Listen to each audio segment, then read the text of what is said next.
Esta es la tarde en el continente americano. Cuando anochece en Europa y amanece en Asia, así cae la tarde en el continente americano y transcurre la noche y el amanecer en el resto del mundo. La tarde. Hola, bienvenidos a la tarde de NTN 24, el canal de las Américas. Soy Idania Chirinos. Como siempre, un gusto y un compromiso estar con ustedes.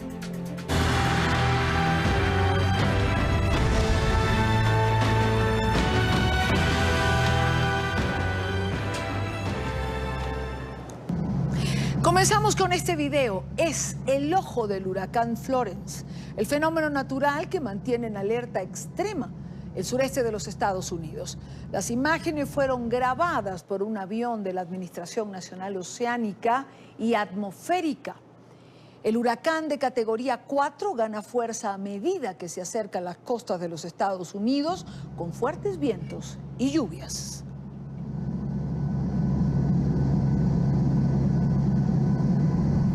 Y antes de su llegada, las autoridades ordenaron la evacuación obligatoria para 1,5 millones de personas. Florence tiene vientos sostenidos de 215 kilómetros por hora y podría alcanzar la categoría 5 en las próximas horas que tenemos por delante. Comienza a sentirse en el estado de Virginia. Cuando son las 5:03, hacemos contacto en el lugar de la noticia con Emiliana Molina. Emiliana, bienvenida. Buena tarde para ti. Hola, Idania, ¿qué tal? Muy buenas tardes. Así es, en este momento nos encontramos en el área de Virginia, en un área bastante conocida aquí por los residentes y turistas, se llama Old Town, pero quiero mostrarles exactamente dónde estoy, porque estoy parada y el agua me llega justo hasta encima de las botas, pero esta reja blanca que están viendo aquí separa el río de la acera por donde caminan los peatones.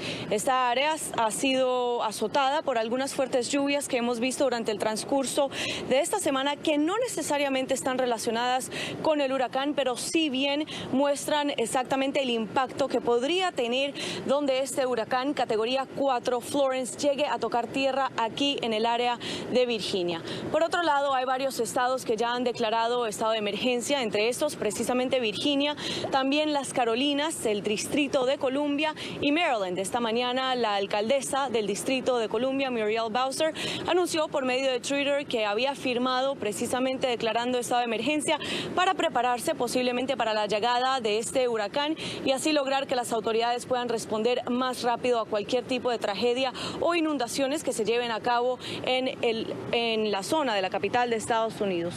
Ahora se espera que este huracán comience a tocar tierra alrededor de las horas de la madrugada del jueves en el área de las Carolinas o del viernes, y las lluvias podrían comenzar a sentirse no solo en el estado de Virginia, sino también en el estado de las Carolinas, precisamente como mencionábamos. El mandatario estadounidense Donald Trump se ha tomado a las redes sociales, pues le dieron una actualización de lo que está sucediendo con el huracán en las últimas horas, precisamente para que él también ayude a que los residentes se tomen esta tormenta en serio y se protejan. Veamos.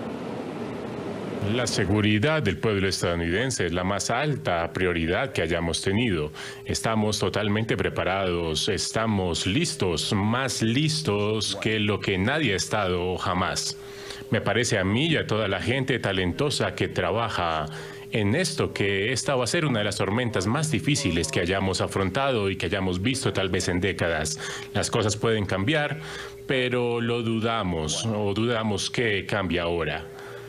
Los lugares para los que golpeará en su camino son Virginia, Carolina del Norte, Carolina del Sur, y ellos no han visto nada de lo que se aproxima. Bueno, ya acabamos de salir de esta zona donde les estaba mostrando que se había acumulado esta agua por las fuertes lluvias que ocurrieron esta semana. Aquí a mano izquierda, con el apoyo de las imágenes de Julio Moreno, nuestro camarógrafo, quiero mostrarles precisamente lo que ocurrió aquí en este puerto. Varios turistas y a ver y comer en restaurantes, etcétera. Esto es un poco de los estragos que ocurrieron por las fuertes lluvias que ocurrieron los días anteriores, justo antes de la llegada del huracán Florence aquí al estado de Virginia. Hemos visto que al menos más de 1 millón de personas serán forzadas a evacuar y que han comenzado a evacuar a partir de las 8 de la mañana en Virginia y mañana a partir de las 12 del día en las Carolinas. Por otro lado, las autoridades de la Agencia Federal para Gestión de Emergencia instan a todos los residentes a comprar todos los suministros desde ya, a tener un plan de emergencia también para estar preparado y hablar con sus hijos también para que estos también estén preparados ante la llegada del huracán. Y por último, también muy importante, muchas personas en ocasiones nos comentaban que dejaban a las mascotas amarradas en su vivienda y las dejaban durante el transcurso del huracán, pues precisamente instan a las personas a no hacer esto. Veamos. Bueno, les recuerdo a todos que la temporada de huracanes de 2017 fue histórica. Tormentas de gran magnitud en Houston, en Texas, en Florida, en Puerto Rico, donde a lo mejor no habían visto tormentas de este tipo. Entonces, que hagan caso a las autoridades locales, que se preparen, que tengan agua, comida, que esperen que los servicios no funcionen, como electricidad, como gas, como agua. Entonces, que tengan eso en mente y que empiecen a prepararse. Y muy importante, que tengan y pongan atención a las autoridades locales si es que tienen que evacuar y que conozcan esas rutas de evacuación en su colonia, en su vecindario, que sepan a dónde tienen que ir y por dónde tienen que evacuar. No, non mi preoccupo perché aquí è sempre la misma cosa. Quando passa un uragano o piove mucho, la gente pone sable e la vida continua, ¿ok? También es muy probable que el huracán Florence continúe fortaleciéndose en las próximas 24 horas y si bien los residentes en esta área de Virginia, en Old Town, están acostumbrados a este tipo de acumulación de lluvia o de inundaciones, un huracán de esta magnitud podría causar daños catastróficos. Y Dania. Emiliana, quería preguntarte, ¿de qué áreas exactamente han estado desalojando a este 1,5 millones aproximadamente de estadounidenses?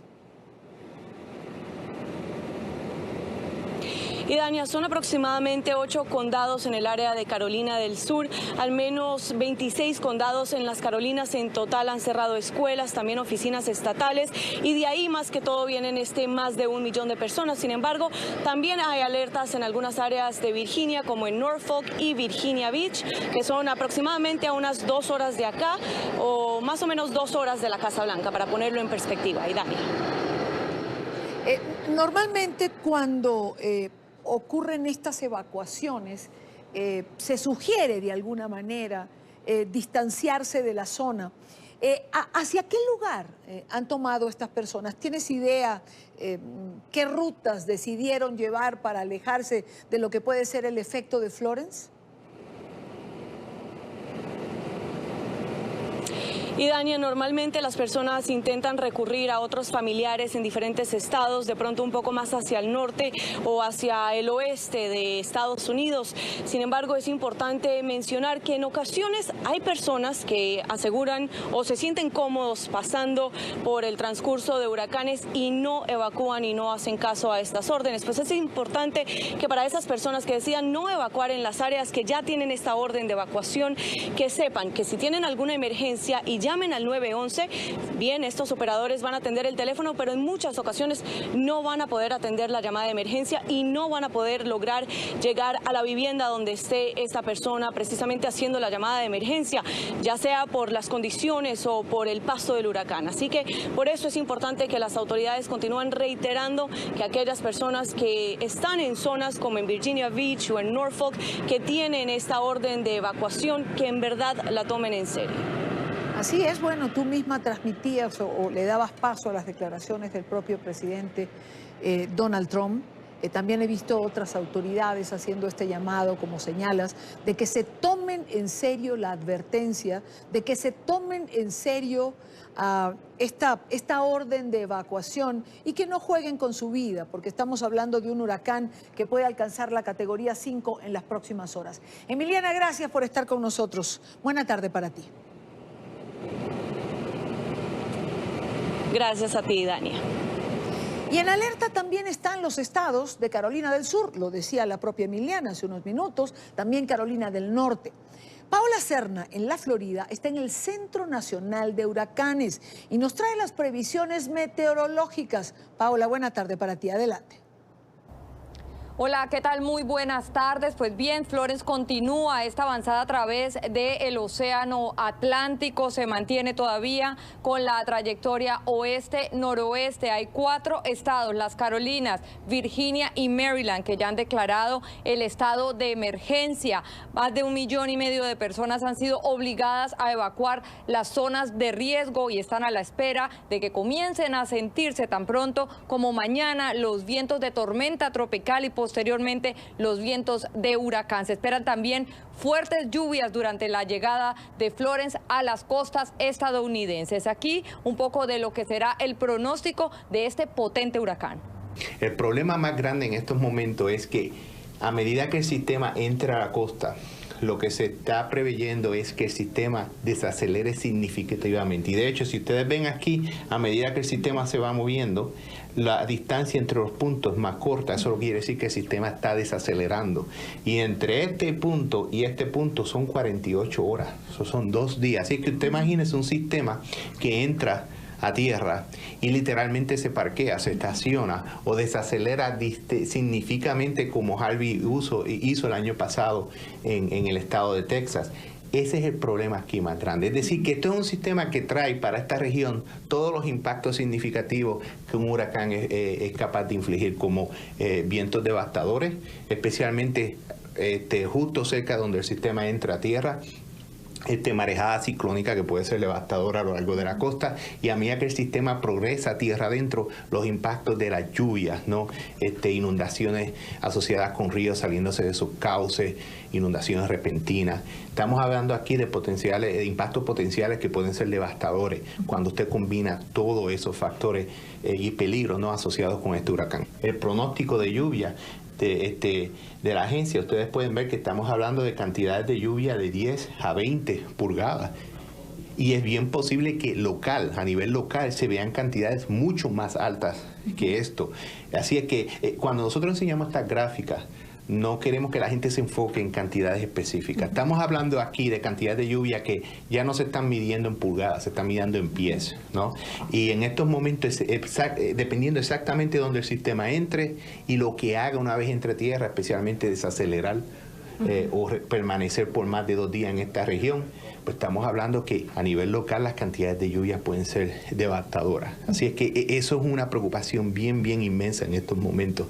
Y cuando usted combina todo eso, ¿no?, el potencial de vientos devastadores a lo largo de la costa, a medida que el huracán se acerca, de marejada ciclónica devastadora a través de la costa, y los impactos potencialmente devastadores de lluvia tierra adentro, ¿no? Cuando usted combina todo esto, estamos hablando de un evento que es potencialmente devastador. Otra de las advertencias tiene que ver con los recortes de fluido eléctrico en las zonas que reciban el impacto de Florence. Desde Florida y otros estados se han enviado brigadas de especialistas para apoyar a los estados que resulten afectados como consecuencia del impacto de este potente huracán, y también brigadas de rescate han sido enviadas desde otros estados de la nación para atender esta emergencia. Es la información desde Miami. Soy Paola Serna para NTN 24. Gracias, Paola, gracias por la información. Y cuando son las 6:15 minutos en Río de Janeiro, revisamos otras noticias de la agenda informativa del día. Es noticia Luis Ignacio Lula da Silva, quien ya no disputará como candidato a la presidencia de Brasil. El expresidente ha nombrado a su exministro Fernando Haddad como el nuevo abanderado del Partido de los Trabajadores. La organización política divulgó un anuncio en televisión en el que dejó claro que las aspiraciones de Haddad como candidato contaban con el apoyo del expresidente. Hasta hoy, y a menos de un mes para las elecciones más inciertas en las últimas décadas en Brasil, las encuestas las continúa liderando el ultraderechista Jair Bolsonaro con 24%. Vemos en pantalla las imágenes de Bolsonaro, las veíamos hace unos minutos, cuando fue apuñaleado. Bolsonaro continúa en terapia intensiva y se había avisado que iba a ser sometido a una segunda intervención quirúrgica. Es noticia Chile, donde este martes se conmemoran 45 años del golpe militar que derrocó al gobierno del expresidente Salvador Allende el 11 de septiembre de 1973. Con un acto en la sede del ex Congreso en la capital del país, se recordó a las miles de víctimas del régimen militar comandado por Augusto Pinochet. Por su parte, la senadora Isabel Allende lanzó duras críticas a la ceremonia encabezada por el presidente Sebastián Piñera. NTN 24, en el lugar de la noticia, con nuestro corresponsal, Juan Pablo Monsalve. Hola, ¿qué tal, televidentes del programa La Tarde de NTN 24? Pues acá en la sede del ex Congreso se llevó uno de los actos conmemorativos que fue precisamente organizado por la Fundación Salvador Allende y también por el Congreso chileno. El otro acto pues se realizó en el Palacio de la Moneda. Fue una ceremonia ecuménica donde pues estuvo allí el presidente Sebastián Piñera, quien entregó algunas declaraciones. 45 años desde la muerte del presidente Allende, el bombardeo de la Moneda y el término del gobierno de la Unidad Popular. 45 años desde el inicio del gobierno militar. Pero por sobre todo, 45 años desde el quiebre de nuestra democracia. Sin duda, el 11 de septiembre del 73 es una fecha que divide a los chilenos. Pero esta conmemoración pues no estuvo exenta de la controversia. Desde la familia del expresidente Salvador Allende lanzaron duras críticas al presidente Sebastián Piñera por esta ceremonia que realizó en el Palacio de la Moneda. Yo creo que esta vez lo que ha demostrado Sebastián Piñera ha sido tremendamente pobre. Mientras la Moneda se encierra con los funcionarios y hace una pseudo actividad con ese tipo de palabras, es no comprender. Y en este salón plenario, que era más el centro republicano, la casa donde estaban los parlamentarios elegidos democráticamente, se llena de tope a tope y con este sentido amplio y unitario. A pesar del tiempo, ya son 45 años de este golpe militar, este hecho continúa dividiendo a los chilenos. Hablamos con algunos analistas políticos que nos hicieron una radiografía de lo que ha ocurrido y por qué efectivamente en Chile siguen existiendo dos visiones distintas de país. Básicamente el pueblo chileno en general y la política en particular se sigue dividiendo en un día como hoy, un 11 de septiembre. Y es porque siguen habiendo dos modelos al menos en pugna de proyecto país y que se representan por un lado por la ex nueva mayoría, por el Frente Amplio, por el lado de la izquierda, aquellos que enarbolan o que buscan llevar el legado de Salvador Allende, y por el otro lado la centro derecha, que si bien es cierto se ha desligado un poco de la figura del general Augusto Pinochet, el presidente Augusto Pinochet, sí lleva a cabo las políticas económicas que se implantaron en la década de los 70 y los 80 en nuestro país. Por tanto, sigue siendo una época conflictiva. Este acto que se desarrolló aquí en la sede del ex Congreso por parte de la Fundación Salvador Allende y también del Congreso de la República de Chile, pues estuvo encabezado por el presidente del Senado, Carlos Montes, y también contó con la participación de diferentes líderes de la centro izquierda. Esta es la información que podemos entregarles a esta hora desde Santiago de Chile. Continúen ustedes con más en el programa La Tarde de NTN 24. Es noticia Bolivia, donde vuelve la polémica a una supuesta intención o alrededor de una supuesta intención gubernamental de ejercer control sobre el contenido en las redes sociales. Los oficialistas sugieren que la creación de una ley contra la mentira, sugerida por el presidente Evo Morales, abarque sanciones para ciertas publicaciones en cuentas de Internet. Saludamos a Paola Cuentas, quien tiene más información. Paola. ¿Qué tal, amigos de la tarde? El presidente Evo Morales ya había mencionado la intención de la creación de esta ley contra la mentira. Las susceptibilidades surgen cuando algunos parlamentarios oficialistas ya hacen referencia a lo que involucraría esta norma. No solamente tiene que abarcar a los medios de comunicación, también tiene que abarcar evidentemente, por ejemplo, en las redes sociales. No hablamos del control de las redes sociales. Las redes sociales son espacios donde también priman los principios de la libertad de expresión, pero no se puede plantear la libertad de expresión si esta entra a mellar la dignidad de las personas, si esta entra a desacreditar a las personas sin posibilidad alguna de que las personas puedan defender su propia integridad. El planteamiento de la senadora Adriana Salvatierra logra apoyo de otros legisladores oficialistas. Si yo soy hermano consciente, inocente boliviana, tengo que ponerme mi foto, tengo que poner mi nombre completo, dónde he nacido, cuándo, ahí está, ¿no ve? Pero y hay personas con NN, con otros, no se identifica. ¿Quién no se identifica? Los asesinos nomás se tapan su cara, no se identifica. Pero una persona consciente, sano, tiene que identificar y mirar de frente a una persona, a un hermano. Para los contrarios al gobierno del mandatario indígena, es ilógico que sean los oficialistas quienes planteen este control. Aseguran que se trataría de una nueva estrategia para acallar a los que piensan diferente. ¿Quién es el mayor mentiroso de este país? El número 1, Evo Morales Ayma. El número 2, Álvaro García Linera. Y así siguen todos los masistas. Quieren ponerle candado en la boca a los medios de comunicación y a las redes sociales para que solamente ellos puedan hablar, mentir y engañar al país. Y los movimientos ciudadanos, los políticos, no podamos expresarnos, y no con la mentira, con la verdad. Y puesto que opositores identifican al presidente Evo Morales como el primer mentiroso, dicen ellos, el mandatario indígena emite un desafío a sus detractores.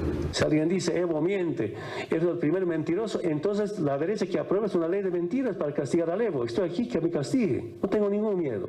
Los que rechazan este proyecto de ley contra la mentira, yo entendería que son confesos mentirosos. El proyecto en plena elaboración en la Asamblea Legislativa, donde existen 2/3 oficialistas. Con la información retorno al Centro Internacional de Noticias. Los dejo con más de la tarde. Es noticia la reunión de los obispos venezolanos con el Papa Francisco. Hablaron sobre la crisis política, económica y social que vive Venezuela. En una audiencia en el Vaticano, que duró más de 2 horas, explicaron al Santo Padre lo que llamaron una situación inédita que incluye elevados niveles de pobreza y también de hambre. El máximo jerarca de la Iglesia Católica los invitó a no descuidar a los más necesitados. Más temprano, nuestra periodista Mari Villalobos realizó este informe que compartimos con ustedes. El Papa Francisco recibió a 41 obispos venezolanos a quienes estimuló a aplicar el Evangelio en medio de la crisis y a no descuidar los más necesitados. Los obispos venezolanos presentaron al Papa Francisco un rosario de denuncias. Durante 2 horas lo informaron sobre la difícil situación que se vive en su país. Francisco, por su parte, los estimuló a no descuidar a los más necesitados. Mantener una cercanía, especialmente con los que más sufren. Esa fue la actitud que le vimos al Santo Padre, ¿verdad? De él mismo, de tener mucha cercanía con nuestro país, con Venezuela. El éxodo de venezolanos fue uno de los temas centrales del diálogo con el pontífice. Sí, el Santo Padre está muy preocupado por el problema migratorio que a nivel mundial lo tenemos y está muy preocupado por la situación nuestra que como país estamos experimentando, y por eso nos pidió a nosotros los obispos de estar cercanos a nuestro pueblo, de buscar respuestas. El Papa insistió en la apertura de un canal de solidaridad. Que se abra canales, posibilidades para que puedan llegar ayudas alimentarias, medicamentos, instrumentos médicos, etcétera, e incluso libros que no nos están llegando. Durante la reunión también afrontaron la violación de los derechos humanos. Las noticias que cada día nos llegan pues son noticias de mucha represión también, y sobre todo de utilizar los organismos de seguridad para hacer lo que quieran. Los obispos venezolanos le expresaron al Papa su solidaridad frente a los últimos ataques, de los cuales ha sido blanco el Papa Francisco. El pueblo venezolano es un pueblo que ama al Papa. Ha habido algunos grupos allí en Venezuela que han querido hacer ver que el Papa está con el gobierno y los obispos somos rebeldes porque no estamos con el Papa y por ende no estamos con el gobierno. Le hemos dicho al Papa, que nosotros sencillamente somos hombres de iglesia. Los obispos venezolanos ven como un hecho positivo el envío de un funcionario de la Organización de las Naciones Unidas a la frontera colombo-venezolana para administrar la crisis migratoria. Desde Ciudad del Vaticano, Mari Villalobos, NTN 24. Es noticia España, que hoy celebra el Día Nacional de Cataluña. La jornada está marcada por las manifestaciones que realizaron los sectores independentistas para reivindicar sus intenciones de fundar una república catalana. Nuestro periodista Marcelo Moncayo realizó un informe. Hola, ¿qué tal? Saludos para ustedes en la tarde, amigos televidentes. Este día miles de ciudadanos salieron a las calles en Barcelona para festejar el Día Nacional de Cataluña. Muchos de ellos solicitando la fundación de una república catalana. El 11 de septiembre es el Día Nacional de Cataluña. Como en años anteriores, esta conmemoración es utilizada por los sectores independentistas para medir sus fuerzas y demostrar, según ellos, que son mayoría y que el objetivo de la fundación de una república catalana es alcanzable. Este Día de Cataluña es conocido como la Diada. Este martes, más de 400.000 personas salieron a las calles de Barcelona para asegurar que su causa está legitimada con los resultados mayoritarios que habrían obtenido en el referéndum independentista del 1 de octubre del año pasado. Además, para insistir en la liberación de los líderes independentistas encarcelados por ser los responsables de la realización de dicho proceso electoral. Esta no es una diada normal, puesto que vivimos una situación excepcional, políticamente de una gran gravedad, desde que Cataluña celebró su referéndum de autodeterminación el 1 de octubre y proclamó políticamente su independencia en el Parlamento democráticamente el 27 de octubre. Saben que, a consecuencia de estos hechos democráticos, el gobierno del Estado español anuló el Parlamento, clausuró el Parlamento, destituyó al gobierno, puso en prisión a la gran mayoría de miembros de ese gobierno y el presidente Puigdemont, como otros compañeros, tuvieron que exiliarse. De su parte, los defensores de la Constitución critican que los independentistas se hayan tomado esta fiesta nacional, pues aseguran que es una celebración de todos los catalanes, incluidos los no independentistas. Nos han robado nuestra diada, nos han secuestrado nuestra diada y donde esta diada vuelve a ser un aquelarre sectario del independentismo, donde segrega a la sociedad en los catalanes de primera, los catalanes independentistas y a los que nos consideran catalanes de segunda. Y por tanto el Partido Popular siempre vamos a defender que la diada vuelva a ser esa diada de todos los catalanes. En la realización de esta diada hubo más presencia policial, pues no son extraños los enfrentamientos entre los dos sectores. Más aún luego de la polémica que ha causado la utilización del espacio público de Cataluña con símbolos reivindicativos del independentismo. Televidentes de la tarde, si bien este día salieron miles de independentistas a las calles, es importante recordar que existe una gran fisura. Hay muchas diferencias entre los propios independentistas. Este es el informe para la tarde. Marcelo Moncayo, NTN 24, Madrid.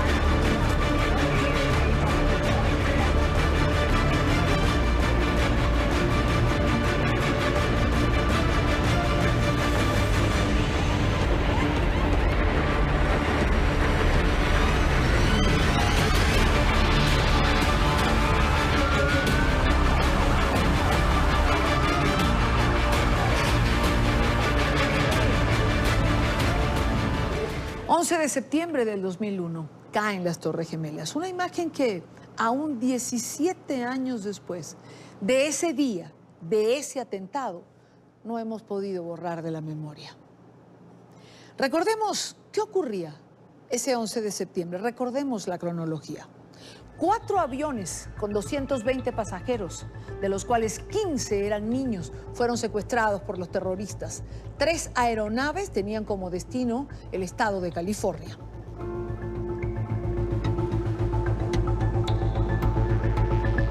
El vuelo 11 de American Airlines y el vuelo 175 de United fueron estrellados contra las torres gemelas del World Trade Center. El primero contra la Torre Norte y el segundo poco después contra la Torre Sur. 2 horas después, ambos edificios se desplomaban.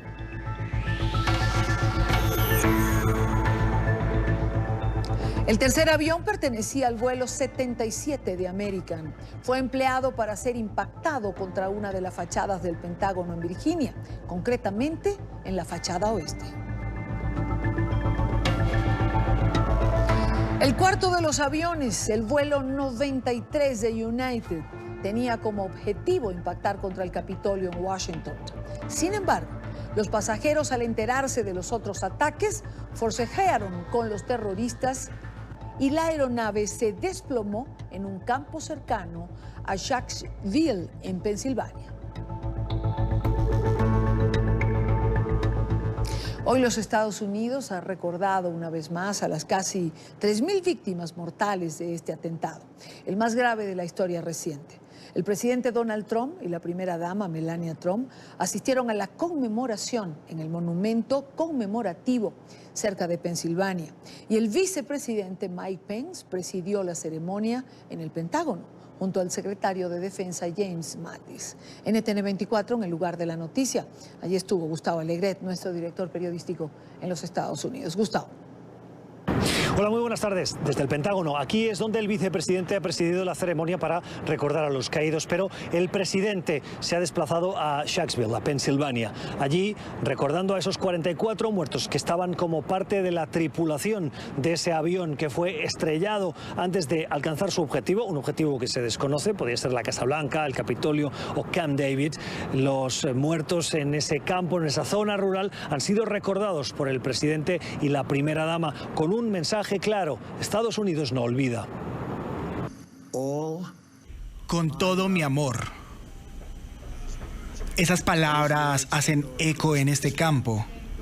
Y esas palabras cuentan la historia de 40 hombres y mujeres que dieron todo su amor por sus familias, su país y también por nuestra libertad.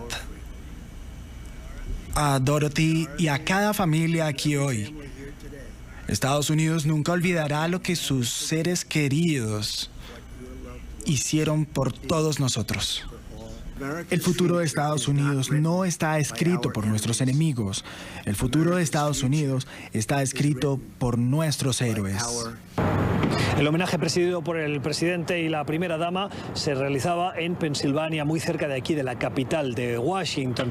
Pero minutos antes, aquí justo detrás de nosotros, en el Pentágono, en el lado oeste, justo donde se estrelló el avión de American Airlines número 77, el vicepresidente, acompañado del secretario de Defensa, recordaba también, junto a los familiares de los funcionarios y de los que viajaban en ese vuelo, a los también considerados héroes. Aquí en el Pentágono, alrededor de las 9:37 de la mañana, terroristas golpearon esta gran ciudad de fortaleza de Estados Unidos. Los ataques del 11 de septiembre ensombrecieron la paz y la tranquilidad de esa mañana. Pero mantenemos la promesa de que nosotros nunca olvidaremos lo que tuvo lugar en este lugar, en esa mañana. La de aquí del Pentágono ha sido una ceremonia privada para familiares y para personal del Pentágono en una zona muy emblemática. Miren, este es un parque que tiene 184 bancos como estos. Debajo tienen agua y encima una rosa, hoy un clavel, con el nombre de cada uno de ellos. Están alineados todos en función del año en el que nacieron cada una de las víctimas y alineados también en función de dónde se encontraban. Los que tienen el nombre en este lado, cuando lees el nombre, ves el Pentágono, trabajaban en el Pentágono. Otros que están al revés, que tienen la dirección opuesta, ven el cielo. Y el que diseñó el parque pensó que esto era para recordar a los que aquí trabajaron y los que están al revés, para los que viajaban en ese vuelo que se estrelló. Algunos de ellos aún hoy sienten el dolor. Era sargento de primera clase, jefe de personal. Y aquí ya tenía 19 años en el ejército trabajando. y lamentablemente falleció. Siempre lo voy a recordar a él como una persona linda que era, ¿verdad? Siempre lo voy a llevar en mi corazón. Que padre de mis hijos, ¿verdad? Jamás se nos olvidará. Una persona maravillosa como él fue. Este 17º aniversario de los atentados del 11 de septiembre coincide en Estados Unidos con un año electoral y en un clima de polarización política, pero las profundas diferencias que hoy separan a demócratas de republicanos han sido dejadas de lado para unirse hoy en recuerdo de las víctimas y honrarlas a las familias y al país. Desde el Pentágono, en Virginia, Gustavo Alegret para NTN 24. Gracias, Gustavo. Gracias por la información. Mientras tanto, en Nueva York, centenares de personas regresaron a la llamada Zona Cero, donde se realizaron los atentados. Esto, como todos los años, para rendir tributo a esas casi 3.000 personas fallecidas en esta trágica fecha. Quienes sobrevivieron a los ataques recordaron los retos que enfrentan como víctimas del terrorismo. En entrevista con NTN 24, Alejandro Rincón tiene las declaraciones. Alejandro. Hola, feliz tarde para todos. 17 años después de los atentados terroristas que transformaron para siempre la historia de los Estados Unidos y también la del resto del mundo, la ceremonia de homenaje a las víctimas del terrorismo ha adquirido un carácter ritual. Despega todo sobre las 8:30 de la mañana, hora local, con el toque de unas campanas y un minuto de silencio para dar contexto y ambiente, sobre todo, a esa trágica fecha. El ambiente sombrío es complementado por la lectura de los nombres de las cerca de 3.000 personas que fallecieron ese día y también por las declaraciones de algunos de los familiares de las víctimas del terrorismo. Y a mi tío Lucas Thomas, de 21 años de edad. Estoy tan triste desde que nunca pude conocerte, pero por lo que mi madre me ha dicho, eres una persona maravillosa. No hay un día en que yo no piense en ti. No estás olvidado.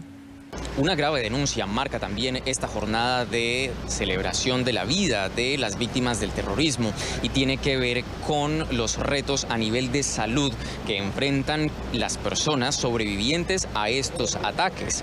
El Programa Federal de Atención Sanitaria a las víctimas de los ataques contra el World Trade Center advirtió que ya hay por lo menos 89.000 personas que reciben atención por condiciones médicas derivadas del contacto con cerca de 400 toxinas nocivas esa fecha y los días posteriores. Entre ellos, Jaime Munevar, un hombre de origen hispano, quien nos resumió así lo que ha tenido que vivir por cuenta de los atentados del 11S.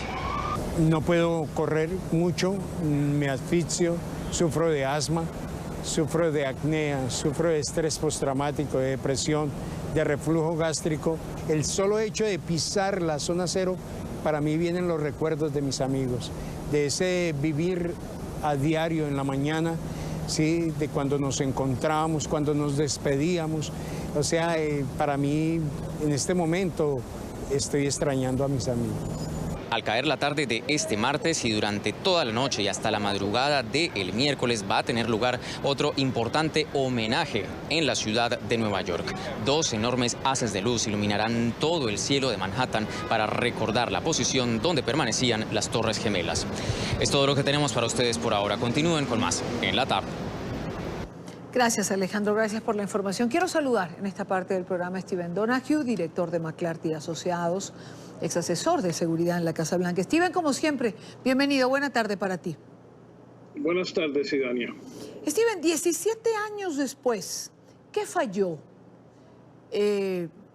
¿Por qué fue sorprendida de esa manera la seguridad en los Estados Unidos? Bueno, obviamente hubo una falla de inteligencia y de contrainteligencia. Ya en las investigaciones que hicieron posteriormente, claramente hubo señales de que si se hubiesen dado cuenta, podrían haber evitado por lo menos algunos de estos ataques con los aviones. Pero eso es parte de la lección que se ha aprendido y además de las señales, las pistas que no se encontraron en el momento. También se ha hecho un esfuerzo tremendo para fortalecer la infraestructura nacional, para fortalecer la seguridad en los edificios, en todos los sistemas de transporte en los lugares públicos en todo el país. Y por eso hay mucho que se ha hecho y se ha gastado miles y miles de millones de dólares tratando de fortalecer las defensas para que este tipo de ataque no pueda ocurrir otra vez. Es decir, para ti hubo una o varias lecciones aprendidas que llevaron a Estados Unidos a ser hoy un país mucho más seguro frente a ataques terroristas de este tipo. Yo creo que estamos mucho más seguros frente a ataques de este tipo, pero los ataques pueden cambiar y el contrincante no se queda fijo en cualquier momento. Él ve las defensas y busca alternativas. Todavía hay vulnerabilidades en el país y a pesar de los casi 3.000 millones de dólares que se han gastado desde el ataque en seguridad y en operaciones, los Estados Unidos todavía tiene vulnerabilidades. Nunca vamos a estar al 100%, y como un país que premia la libertad, donde el individuo premia la posibilidad de poder salir a la calle, de poder ir al teatro, de poder ir a los centros comerciales sin tener que pasar por seguridad, claro que todavía tenemos esas vulnerabilidades. Pero aún así, un ataque que sea coordinado de antemano, un ataque que sea parte de una red, es menos fácil que ellos tengan la posibilidad de lograr éxito. Los individuos que quieren atacar, los que llaman el lobo solitario, pues ellos sí podrán tener éxito de vez en cuando, aún contra las defensas que los Estados Unidos tiene, pero como sistema, como contrincante sistemático, no creo que hay mucha posibilidad de que hayan redes que tengan éxito en atacar por la inteligencia, por las defensas que existen hoy. ¿Cuáles son, a tu juicio, Steven, los principales riesgos en seguridad, más allá de los lobos solitarios que has mencionado y que evidentemente no solo a Estados Unidos, Europa o a cualquier lugar del mundo nunca se sabe dónde pueden aparecer? Yo creo que es una pregunta truco, porque si digo lo que sé, estoy dándole una carta abierta a los que quieren hacernos daño. Claramente un país libre, un país abierto como el que es los Estados Unidos, tiene muchas vulnerabilidades que tal vez no sean del mismo nivel que el ataque del 11 de septiembre. Recuerda que los contrincantes de Al-Qaeda han buscado ataques de gran magnitud porque quieren parecer tener más fuerza de lo que tienen, quieren estar en espectáculos, quieren estar en la primera plana, haciendo cosas grandes como la que hicieron en ese momento. Pero hay muchas ciudades mucho más pequeñas, hay muchos lugares y actividades mucho más pequeñas, pero donde los daños pueden ser fuertes también. Y eso es parte de un país del tamaño de los Estados Unidos, son posibilidades en cualquier momento. ¿De dónde pudiesen provenir o de dónde tendría que esperar Estados Unidos ataques de este tipo? Es decir, ¿cuáles son en este momento los principales enemigos de Estados Unidos? Bueno, hay los enemigos ideológicos como los que nos han atacado en el pasado de Al-Qaeda, que no aceptan la ideología y la manera de pensar de un país libre, abierto, con un mercado abierto y con la posibilidad de que el individuo pueda tener sus pensamientos, pueda tener su religión, pueda tener su manera de actuar económica y políticamente como la quiere. Pero hay otros contrincantes que son más nefastos, que son contrincantes como Irán o Corea del Norte, que en cualquier momento, si quieren hacernos daño, lo pueden hacer de otras maneras más institucionales. Y por fin hay los adversarios normales de mucho tiempo, como Rusia y China, que en algún momento tienen la capacidad institucional para actuar, especialmente en el mundo cibernético, para hacernos daño.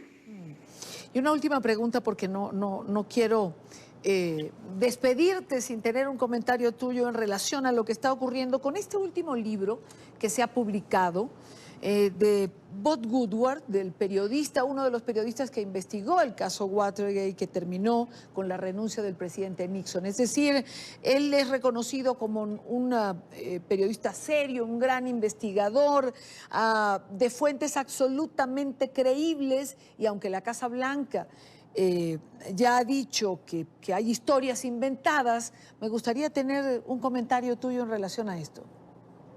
Bueno, tengo que decir que no he leído el libro, sí he visto los comentarios. El libro solo salió hoy y traté de comprarlo y hay una lista de espera de 2 semanas para poderlo recibir. Claro. Pero yo creo que lo que hemos escuchado tanto de Bob Woodward como de la Casa Blanca llega a ser uno diciendo que el otro es mentiroso. Y ambos, tanto el presidente Trump como Bob Woodward, tienen su trayectoria que nos dicen qué tipo de honestidad tienen en su manera de comunicarse.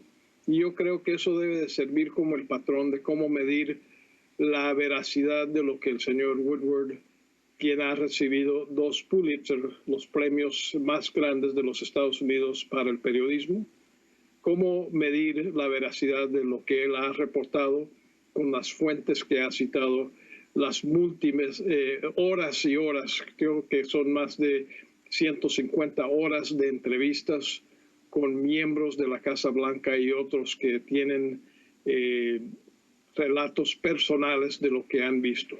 Yo creo que los hechos y los antecedentes de los 2 actores principales hablan por sí mismos. Stephen Donoghue, gracias como siempre. Muy buena tarde para ti. Gracias por estar aquí. Buenas tardes, Idania. Continuamos con más de la tarde. En Venezuela, jubilados y pensionados tomaron las calles de la capital. Esta vez marcharon hasta la Defensoría del Pueblo. Allí exigieron la cancelación total de sus pensiones. El gobierno de Nicolás Maduro impuso el pago de manera fraccionada y esto no les alcanza para cubrir sus necesidades básicas como alimentación y medicinas. Oliver Fernández tiene el informe. La avanzada edad de los adultos mayores no fue un impedimento para caminar y reclamar sus derechos. ¡Alerta! ¡Alerta! ¡Alerta que camina! ¡El hambre de Bolívar por América Latina! ¡Alerta! ¡Alerta! ¡Alerta que camina! ¡El hambre de Bolívar por América Latina! Sienten que les han robado la dignidad. Nosotros los venezolanos tenemos dignidad y este gobierno nos la ha quitado. Y no puede ser, yo no hablo por mí, yo hablo por todo el universo de Venezuela, por todo este país, por los niños, por los jóvenes, por los estudiantes, por los pensionados, por todo. Y hoy en día, sinceramente, Maduro, todos los días le pido a Dios que te dé sabiduría, que te dé sabiduría para que puedas gobernar este país. Y te doy un consejo, Maduro. Si no puedes, retírate. Dale esto a otro. Algunos pensionados viven de las remesas que envían sus hijos desde el exterior. Lo poco que reciben de la pensión no alcanza y fraccionado, mucho menos. Si no fuera por la ayuda de mis hijos que están en el exterior y que me mandan dinero, yo no podría comprar nada. Ni un cartón de huevo, ni siquiera el losartán potásico, que es el que uso para mi tensión. No lo puedo comprar con eso que me dan. Entonces, evalúa todo esto, señor Maduro.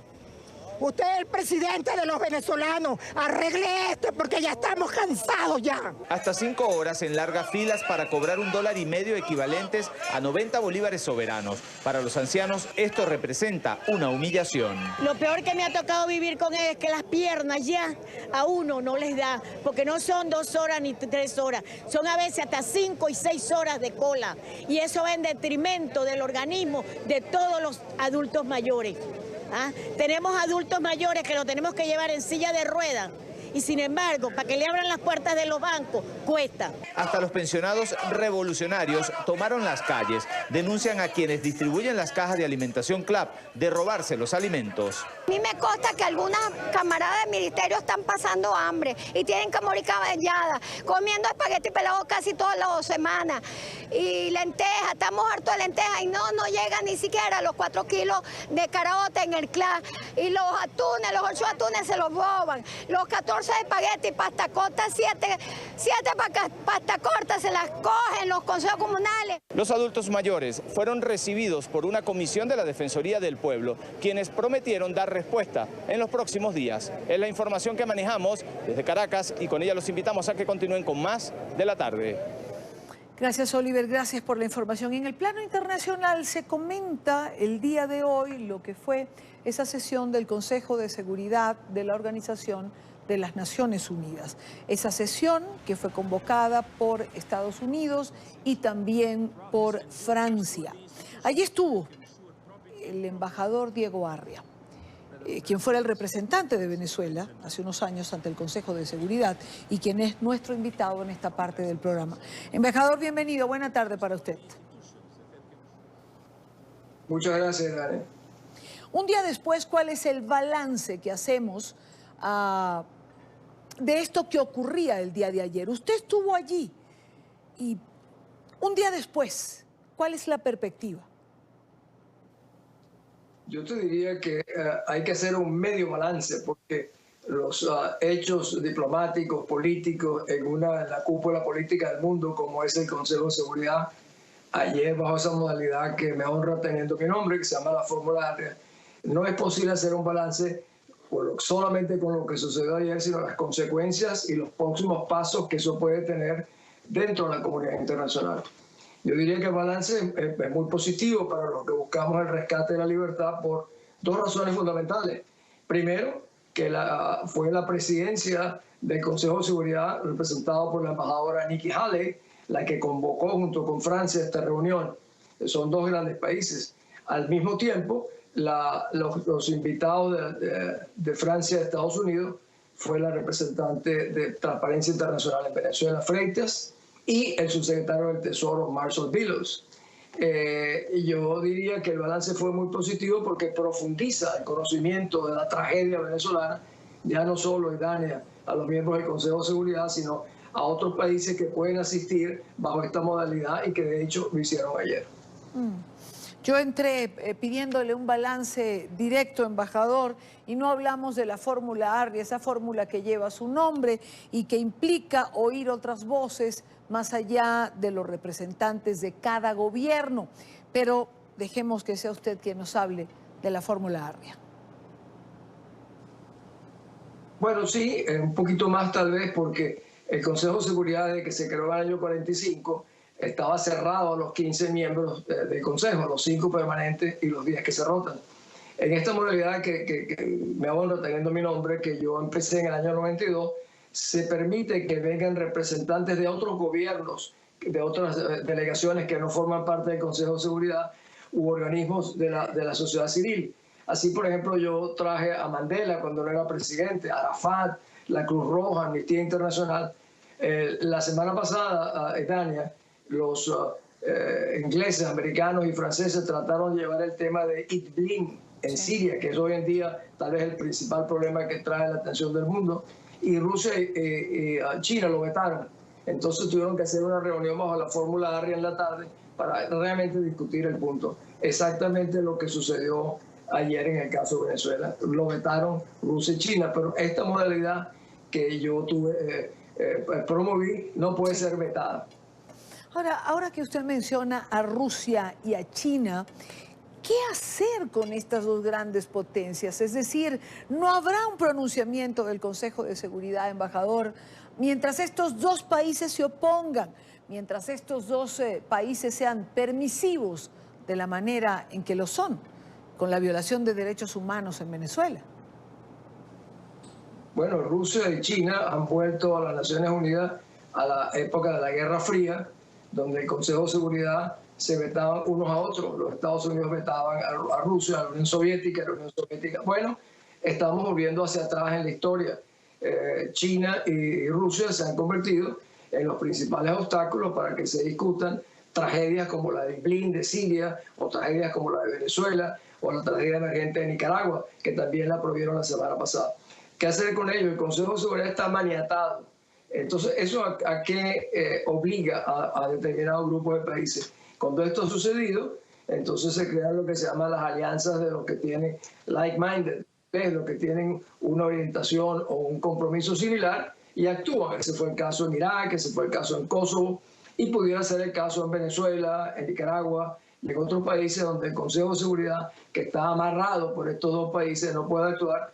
Algunos otros países actuarán en coordinación y intervendrán en determinadas circunstancias. Ahora que usted menciona, embajador, a la embajadora Nikki Haley, creo que vale la pena retomar parte de lo que ella decía ayer en esta sesión. Así nuestra teleaudiencia tendrá la oportunidad, en caso de que no lo haya visto, de escuchar a Nikki Haley, y en caso de que ya la hubiese escuchado, pues oírla de nuevo. Y luego quiero su comentario. Esto fue parte de su intervención. Diosdado Cabello frecuentemente ha sido llamado el segundo hombre más poderoso de Venezuela. Se ha movido en los más altos niveles del gobierno de Venezuela y en el ejército por 2 décadas.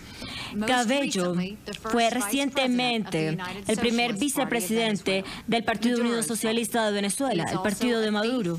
También es un ladrón y un traficante de drogas. En cada una de las posiciones que ha llevado en el gobierno, Cabello ha explotado su poder para llenar sus propios bolsillos. Cabello ha utilizado fondos del Estado, estuvo directamente involucrado en el tráfico de narcóticos, moviendo barcos desde Venezuela hacia República Dominicana y hacia Europa. Duros pronunciamientos, embajador, duros calificativos los que emitía Nikki Haley el día de ayer. Dania, yo nunca, en mi experiencia en las Naciones Unidas, fuera de Saddam Hussein o de Gaddafi, nunca oí calificativos peores que sobre el llamado el Chapo Cabello, o sea, Diosdado Cabello, que es el número 1 o 2 del régimen tiránico que tenemos en Venezuela. ¿Cómo lo individualizó no solo ella, sino también el subsecretario del Tesoro de los Estados Unidos, calificándolo no solo como un criminal, un ladrón, sino como un narco de la mayor trascendencia? Incluso dijo algo la embajadora que a mí me llamó poderosamente la atención. Decía que Cabello ha llegado al extremo de identificar quiénes competían con él en el campo de los narcóticos para entonces perseguirlos, acabarlos y quedarse con todo el negocio del tráfico de drogas. Igual hizo sobre el caso de Maduro, sus familiares. El retrato tan real, tan preciso que pintaron sobre estos jerarcas, Maduro y el Chapo Cabello, fue realmente impresionante. Yo veía la cara de muchos de los embajadores que no podían realmente creer, y yo estaba explicándole luego de la reunión que de hecho, lo que dijo también la embajadora, que Venezuela no es un gobierno, lo que hay es un narcoestado y que está manejado por bandas criminales tales como la que maneja Cabello, que por cierto hoy el ministro de la Defensa de Venezuela, el Padrino, dice que él nunca ha visto los carteles del Sol y le dice a las Fuerzas Armadas: nos están insultando. No, nadie estaba insultando a las Fuerzas Armadas, estaban insultando a gente como él, a militares como él, que son los que están comprometidos con el tráfico de drogas o tráfico de dinero o tráfico de armas. En el caso del Padrino, tiene ya sanciones por la tesorería de los Estados Unidos. ¿Esto es ya una ganancia, embajador Arria? Es decir, ¿es una ganancia para la causa de Venezuela el que se escuche este tipo de adjetivos y este tipo de información allí en el Consejo de Seguridad? Sí, que no solamente fueron los calificativos, fue la documentación que tuviste, que se presentó tanto de la embajadora Haley, que fue sumamente contundente. Definitivamente es una contribución muy importante, porque cada vez más, yo diría, hay un cordón profiláctico que comienza a encerrar a este narcorrégimen, y la gente comienza a enterarse con profundidad de la desgracia venezolana. Yo creo que esto va creciendo, en aumento, y que se está creando una opinión pública internacional que quede claro que con gente así no habrá solución, no hay soluciones institucionales, no hay diálogo, no hay conversaciones, sino que solo el uso de la fuerza solo será posible rescatar la libertad en Venezuela, y uno de ellos es el uso de la fuerza. Cuando usted habla del uso de la fuerza, embajador, ¿a qué nos estamos refiriendo? Es decir, en Venezuela se han experimentado, creo que todas las alternativas. Usted insiste en la fuerza. ¿A qué se refiere? ¿A una intervención? Desde ayer justamente esa pregunta me hacía el Financial Times, y yo decía, las intervenciones tienen distintas modalidades. Una es la disuasión. Una nación tan poderosa como los Estados Unidos tiene una capacidad de presionar, de disuadir a sus adversarios, sus enemigos, en este caso Venezuela, que todavía no se han empleado con toda la firmeza, como es el caso, que va más allá de las sanciones. Y yo ponía un ejemplo, Idania, en la Segunda Guerra del Golfo, en una reunión que tuvimos con militares aliados que iban a participar en el proceso de la guerra, uno de ellos dijo, nosotros tenemos los teléfonos celulares de todos los oficiales de las Fuerzas Armadas de Hussein, de Saddam Hussein, y les hemos llamado y les hemos explicado lo que va a ocurrir y lo que les pudiera ocurrir a ellos. Bueno, tal advertencia significó, Daniel, que menos en las primeras 48 horas de la guerra habían desaparecido más del 70% de los oficiales iraquíes. O sea, allí la disuasión, la gente se quedó pensando qué les podría suceder, cuáles serán las consecuencias para ellos, las consecuencias para su familia, etc. Y eso es lo que se llama el poder de la disuasión, que yo creo que es una manera fuerte de intervenir. Claro. Sin embargo, no descarto para nada que la mezcla de la disuasión con fuerzas combinadas, porque no podemos olvidarnos, el presidente Temer ha dicho que Venezuela ha roto la armonía, y no lo dice en el sentido musical, lo dice la armonía porque está afectando la paz y la tranquilidad. Entonces hay países que hoy en día son víctimas del desborde venezolano. Colombia es el primero, Perú, Ecuador, Brasil, y eso tiene un límite de tolerancia porque estamos poniendo a prueba todos los mecanismos de asistencia social que tienen esos países. Y eso es injusto, pero mientras tú no acabes con el origen del tumor es Venezuela, el tema de los refugiados se convierte en una causa muy importante para que haya una mayor intervención en el caso venezolano, que yo creo que será realmente indispensable. Una última pregunta, embajador, tomando en cuenta lo que usted ha dicho en el programa. ¿La salida para Venezuela ya no es pacífica? Yo en varias oportunidades te he dicho que no será convencional, porque es una situación inédita la venezolana. La tragedia nuestra tiene tantas dimensiones particulares que nunca he visto en ningún otro país. Y ya se están produciendo en Venezuela la reacción de la gente desesperada por comida, por alimento, por persecución. Cuando tú ves en los refugiados venezolanos una familia entera abrazándose en un páramo andino para no morirse de frío, es una cosa que desgarra el corazón de los venezolanos que ven que esos son sus familiares que han tenido que huir. O sea, hay una efervescencia nacional que sin la menor duda para mí va a jugar un rol muy importante en animar a que factores como las Fuerzas Armadas realmente asuman su responsabilidad que por tanto tiempo vienen postergando. Quiero agradecer al embajador Diego Arria, ocupó esa representación años anteriores en el Consejo de Seguridad. Embajador, muchísimas gracias por acompañarnos en el programa. Gracias a ti. Muy buena tarde. Los embajadores nunca pierden su rango. Por eso uno suele llamar embajadores, aunque en este momento no desempeñen el cargo. Por cierto, hace pocos minutos el senador Marco Rubio escribía en una de sus cuentas este tuit. Aplaudo a la embajadora Haley por sostener una reunión del Consejo de Seguridad de la ONU sobre Venezuela y al secretario adjunto del Tesoro por destacar en su informe la corrupción del régimen de Maduro y sus atrocidades contra el pueblo venezolano.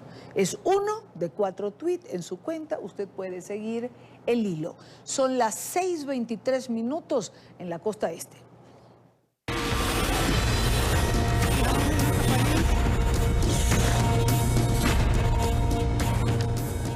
Y en relación al éxodo venezolano, Amnistía Internacional criticó en su informe difundido el día de ayer la poca colaboración que brinda el gobierno de Curazao a los inmigrantes venezolanos.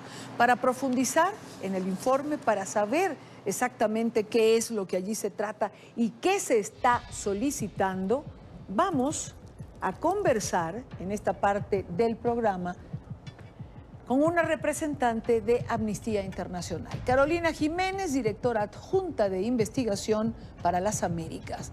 Señora Jiménez, bienvenida, muy buena tarde. Buenas tardes, Daniela, un gusto de saludarte nuevamente. Igualmente para nosotros tenerla. ¿Qué dice, a qué se refiere particularmente el informe? Hemos escuchado y visto videos en reiteradas oportunidades de maltrato hacia los migrantes venezolanos, de quejas, de denuncias, pero ¿qué detectó Amnistía Internacional? Bueno, con mucha preocupación vemos que si bien ya no es obviamente un secreto que cientos de miles de venezolanos están saliendo de Venezuela principalmente hacia países suramericanos, Colombia, Perú, Ecuador, y esto está siendo cubierto por medios de comunicación, por organizaciones de derechos humanos. Hemos notado que hay una brecha de la información que se recibe en cuanto a la situación de los venezolanos en el Caribe. Ya nosotros habíamos alertado sobre situaciones preocupantes en Trinidad y Tobago, algunas en República Dominicana, pero en estas Antillas, países que son miembros del Reino de los Países Bajos, es decir, que hay una conexión directa con países europeos, no se ha hecho ningún trabajo de investigación y por eso decidimos ir hasta Curazao para ver la situación de las personas venezolanas en Curazao. Lamentablemente lo que encontramos son hallazgos muy alarmantes, porque en primer lugar, básicamente no hay ningún sistema que permita a las personas venezolanas solicitar asilo en Curazao. Desde julio del 2017 se cerraron las puertas para esa posibilidad y eso es uno de nuestros principales hallazgos. Lo segundo que nos pareció tremendamente preocupante es que en efecto se criminaliza la migración, es decir, las personas que se encuentran en situación irregular y que van a ser deportadas son puestas en centros de detención, y no estamos hablando de centros de detención migratorios como tal, sino básicamente en centros de detención penales en donde se construyeron barracas o cuarteles dentro de estos centros de detención para alojar a personas extranjeras, y la gran mayoría de las cuales son venezolanas. Entonces, que no haya un sistema para solicitar asilo y que además se estén deteniendo a las personas y que pueden pasar semanas detenidas, privadas de su libertad antes de ser deportadas, constituyen obviamente violaciones a los derechos humanos. ¿Tuvieron la oportunidad, Carolina, de conversar con autoridades? Sí, nosotros estuvimos en Curazao haciendo una misión de investigación, nos reunimos con las autoridades de Curazao, además le enviamos una versión del informe por adelantado para que pudiesen hacer comentarios.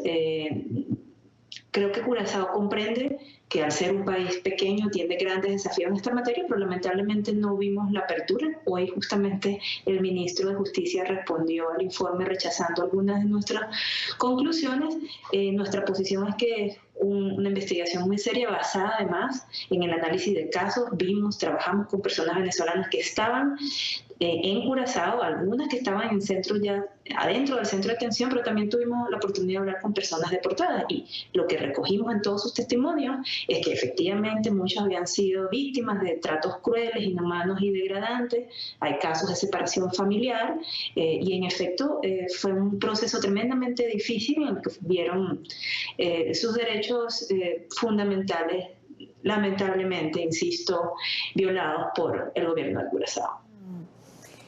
Carolina, principalmente los venezolanos llegan a estas islas del Caribe, están llegando por mar, es decir, salen desde las costas venezolanas, principalmente desde el estado Falcón, hacia estas islas, ¿cierto? Correcto. No es un fenómeno nuevo, obviamente, no. Que entre las islas del Caribe y Venezuela haya comercio marítimo y hay además viaje marítimo. Lo que es obviamente nuevo es la gran cantidad de personas que se están trasladando de Venezuela hacia las islas del Caribe ya para buscar una residencia en estos países, porque obviamente su vida en Venezuela no es medianamente viable dada la crisis de violación masiva de derechos humanos que vive el país. Justamente en enero de este año, y estoy segura que ustedes lo reportaron, hubo un naufragio de una lancha que salió al estado Falcón justamente hacia Curazao, donde viajaban aproximadamente 30 personas, a pesar de que era una lancha con capacidad para máximo 13 personas, y fueron recuperados solamente 5 cuerpos, ¿no? Las otras personas siguen desaparecidas. Nosotros viajamos al estado Falcón en enero para hablar con las víctimas, bueno, con las familias de las víctimas, y fue un panorama verdaderamente desolador. Quienes estuvimos allí, creo que es difícil olvidar haber conocido a estas familias, compartir con ellos su dolor, porque al fin y al cabo sus familiares se montaron en esa lancha para intentar ayudar a que sus familias en Venezuela sobrevivieron y se encontraron frente a un naufragio. Y se encontraron frente a un naufragio justamente porque Curazao ahora tiene un sistema de guardacostas mucho más sofisticado por la llegada de muchas lanchas con personas venezolanas. Es decir, ha redoblado su sistema de guardacostas, lo que por supuesto complica esta llegada. Ahora, Carolina, esto ocurre en Curazao, en Trinidad y Tobago, en Aruba, digamos son las más cercanas. Jamaica, pudiera ser también República Dominicana. República Dominicana. ¿Algún registro particular? Es decir, ¿cuál de las islas está recibiendo el mayor impacto? Porque Trinidad y Tobago, justamente por temas de cercanía, son personas que vienen del oriente venezolano, sí. Está recibiendo una gran cantidad de venezolanos y allí también hay brechas de protección grandísimas, también están deteniendo a las personas venezolanas. De hecho, Trinidad y Tobago tiene una ley de migración anacrónica que criminaliza, penaliza a la persona que entra de manera irregular, o sea que una persona al entrar regularmente a Trinidad y Tobago puede ser puesta en prisión. Y bueno, todos vimos tal vez hasta con sorpresa cómo en abril el gobierno de Trinidad y Tobago deportó a 82 venezolanos, a pesar de que al menos una decena de ellos eran solicitantes de asilo, es decir, violó abiertamente el principio de no devolución que protege a una persona que ya ha sido registrada como solicitante de asilo y los devolvió a Venezuela en un avión del gobierno venezolano. Es decir, una persona que está huyendo de su gobierno, los pone en un avión de ese mismo gobierno y nosotros criticamos muy duramente al primer ministro en una carta abierta en esa oportunidad. Entonces, lo que estamos viendo es que en el Caribe se dan situaciones de detención, de separación de familias, de tratos crueles, inhumanos y degradantes durante la detención, que son mucho menos conocidas que los dramas que estamos viendo obviamente en Perú, Ecuador y en Colombia, porque el Caribe son países pequeños, muchas veces más cerrados a los medios, y es necesario que sigamos documentando, alertando y denunciando esta situación, porque al fin y al cabo son miles de personas venezolanas que deberían estar recibiendo protección y que sin embargo se encuentran con un tremendo martirio en estas islas que deberían estar acogiéndoles. Así es, así es. Carolina Jiménez, directora adjunta de Investigación para las Américas de Amnistía Internacional. Una vez más, Carolina, gracias por estar con nosotros. Gracias, Elani. Buena tarde. Seguimos con más de la tarde. Un 11 de septiembre de 2001 fue aprobada en Perú la Carta Democrática Interamericana, bajo un convenio firmado por 34 países que integraban la Organización de los Estados Americanos, la OEA. Un documento que fue creado para promover la democracia como pieza indispensable a fin de garantizar la paz y la estabilidad de los pueblos de América. Para conversar sobre este tema quiero saludar a Asdrúbal Aguiar, secretario general de la Iniciativa Democrática de España y las Américas, del grupo IDEA. Asdrúbal, bienvenido, gracias por acompañarnos. Querida Irania, rato placer saludarte. Igualmente. Asdrúbal, ¿cumplió la Carta Democrática su cometido? Está por cumplirlo, ¿no? Debo decir que no se trata de un texto que haya emergido de la nada en el año 2001. Hay que recordar que esa carta tiene un antecedente, la Declaración de Santiago de 1959, cuando en América Latina comenzaban a insurgir tímidamente gobiernos civiles productos de la elección directa, universal y secreta, oponiéndose a las dictaduras militares. Los miembros de la Organización de los Estados Americanos emitieron una declaración en aquella oportunidad para recordarle a los países, para recordarle a sus pueblos y también a sus gobiernos que las democracias no eran solo actos electorales, que se requerían otras exigencias adicionales: Estado de Derecho, libertad de prensa, partidos políticos, transparencia, rendición de cuentas, elecciones competitivas, no solamente elecciones de carácter formal, separación de independencia de los poderes públicos. Esas reglas fueron retomadas en el año 2001, efectivamente, pero con una particularidad, que hasta esa fecha solo la OEA se ocupaba de atender los problemas de la democracia cuando se estaba en las hipótesis de golpes de Estado, de golpes cuartelarios. Pero mirando la experiencia, por cierto, de Alberto Fujimori, que después termina siendo la experiencia del socialismo del siglo XXI, advertían los presidentes que acudían a las urnas y respetaban luego en el ejercicio de su mandato el principio de alternabilidad democrática. Llegaban al poder para quedarse en el poder y vaciar de contenido los mecanismos y contenidos de la democracia. Y por eso es que ellos se proponen, justamente con la Carta Democrática Interamericana, no solo auxiliar a aquellos países que lo necesitan para tratar de fortalecer la democracia, sino que crean adicionalmente un mecanismo de seguridad democrática coactiva, mediante el cual, justamente cuando se produce una grave alteración del ordenamiento constitucional y democrático, la OEA, sin pedirle permiso al Estado respectivo, puede intervenir mediante gestiones diplomáticas que pueden llegar a la suspensión del Estado. Ese texto está allí, ese es un texto vigente, ese es un texto completo e integral.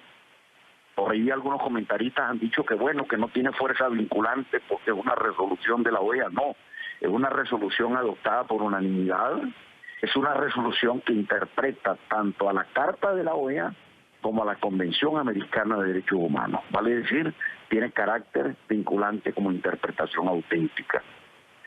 Que no se haya aplicado como tendría que haberse aplicado hasta el día de hoy es por un problema simplemente de voluntad política.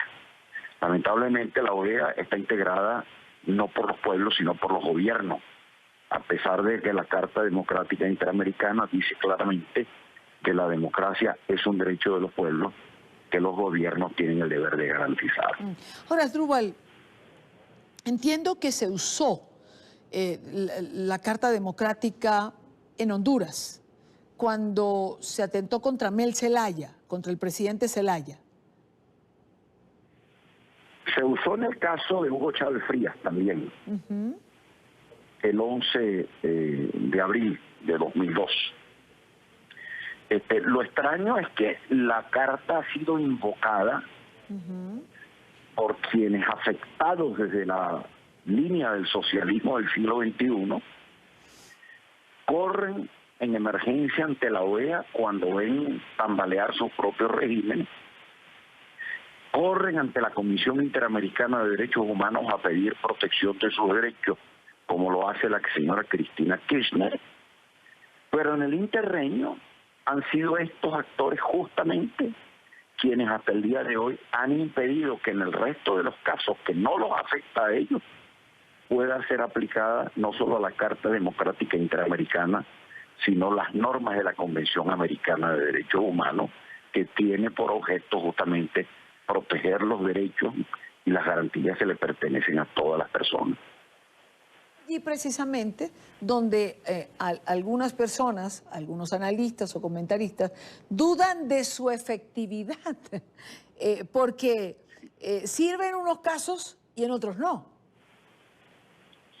Sí, bueno, mira, pongámoslo en doble riel, ¿no? Sí.